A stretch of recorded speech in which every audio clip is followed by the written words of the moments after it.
Hi all, welcome back to tech Malayalam.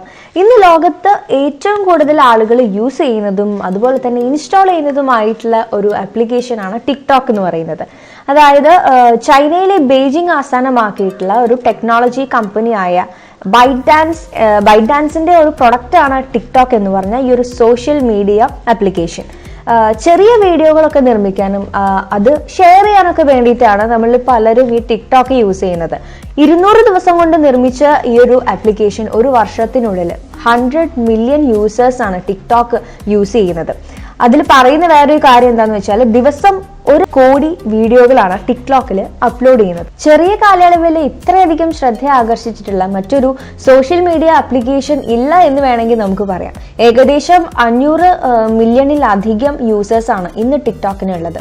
San ഫ്രാൻസിസ്കോയില് application analytic platform ആയിട്ടുള്ള sensor tower CNBCക്ക് നൽകിയിട്ടുള്ള വിവരങ്ങൾ പ്രകാരം 2018 ആ ഒരു പകുതിയിൽ തന്നെ ടിക്ടോക്ക് ആപ്പിളിന്റെ ആപ്പ് സ്റ്റോറിൽ 104 മില്യൺ ഡൗൺലോഡ്സ് ആണ് നടന്നിട്ടുള്ളത്. അതുപോലെ തന്നെ ഫേസ്ബുക്ക്, യൂട്യൂബ്, ഇൻസ്റ്റഗ്രാം ഇവയൊക്കെ അപേക്ഷിച്ച് നോക്കുകയാണെങ്കിൽ 2018 ഏറ്റവും കൂടുതൽ ആളുകൾ ഇൻസ്റ്റാൾ ചെയ്തിട്ടുള്ള ഡൗൺലോഡ് ചെയ്തിട്ടുള്ള ഒരു iOS ആപ്ലിക്കേഷൻ എന്ന് പറയുന്നതും ടിക്ടോക്ക് തന്നെയാണ്. എന്നാൽ ഇന്ന് ടിക്ടോക്കുമായി മത്സരിക്കാൻ ഒരുങ്ങുകയാണ് ഇൻസ്റ്റഗ്രാമിന്റെ പുതിയ ആപ്ലിക്കേഷനായ ഇൻസ്റ്റഗ്രാം റീൽസ്.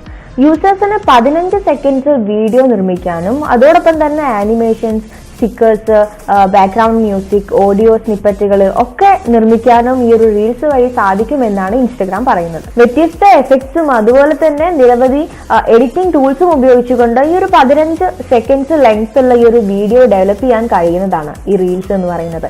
അതുപോലെ തന്നെ ഒരു യൂസർ ഡെവലപ്പ് ചെയ്ത വീഡിയോ സെർച്ച് ചെയ്യാനും ഷെയർ ചെയ്യാനും മറ്റ് യൂസേഴ്സിന് അതിൻ്റെതായ ഒരു ഡെഡിക്കേറ്റഡ് ഫീഡും ഉണ്ടായിരിക്കും. നിലവിൽ ബ്രസീലിൽ മാത്രമാണ് ഇത് അവൈലബിൾ ആയിട്ടുള്ളത്. അതുപോലെ തന്നെ ഈ ഒരു റീൽ എന്ന് പറഞ്ഞ ഈ ഒരു ആപ്പ് യൂസ് ചെയ്ത് യൂസേഴ്സിന് ഒന്നെങ്കിൽ മെസ്സേജ് വഴിയോ അല്ലെങ്കിൽ സ്റ്റോറി വഴിയോ മാത്രമാണ് അവരുടെ ഫ്രണ്ട്സിന് അത് ഷെയർ ചെയ്ത് കൊടുക്കാൻ പറ്റുള്ളൂ.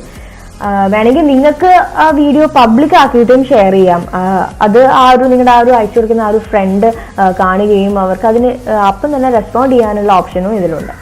സോ ഇത്രയും കാലം നമ്മൾ ടിക്ടോക്ക് ആയിരുന്നു യൂസ് ചെയ്തിട്ടുണ്ടായിരുന്നത്. ഈ ഒരു ഇൻസ്റ്റഗ്രാം റീൽസ് എന്ന് പറഞ്ഞത് എങ്ങനെയാണെന്നുള്ളത് നമുക്ക് കൂടുതലായിട്ട് അറിയില്ല. കാരണം ബ്രസീലിൽ മാത്രമേ ഇപ്പോൾ അത് എത്തിയിട്ടുള്ളൂ. അപ്പോൾ നമുക്കത് യൂസ് ചെയ്ത് കഴിഞ്ഞാലേ കൂടുതൽ അതിന്റെ ഡിഫറൻസ് എന്തൊക്കെയാണെന്നുള്ളത് പറയാൻ പറ്റുള്ളൂ. അപ്പോൾ ഇത്രയും പറഞ്ഞുകൊണ്ട് ഇന്നത്തെ വീഡിയോയുടെ വൈൻഡപ്പ് ചെയ്യാണ്. ഈ ഒരു ചാനൽ സബ്സ്ക്രൈബ് ചെയ്യാൻ വിട്ടുപോയിട്ടുണ്ടെങ്കിൽ തീർച്ചയായിട്ടും സബ്സ്ക്രൈബ് ചെയ്യുക. അതുപോലെ ലൈക്ക് ചെയ്യുക, കമന്റ് ചെയ്യുക, ഷെയർ ചെയ്യുക. നമുക്കിപ്പോൾ വീണ്ടും കാണാം. This is me Shona. By.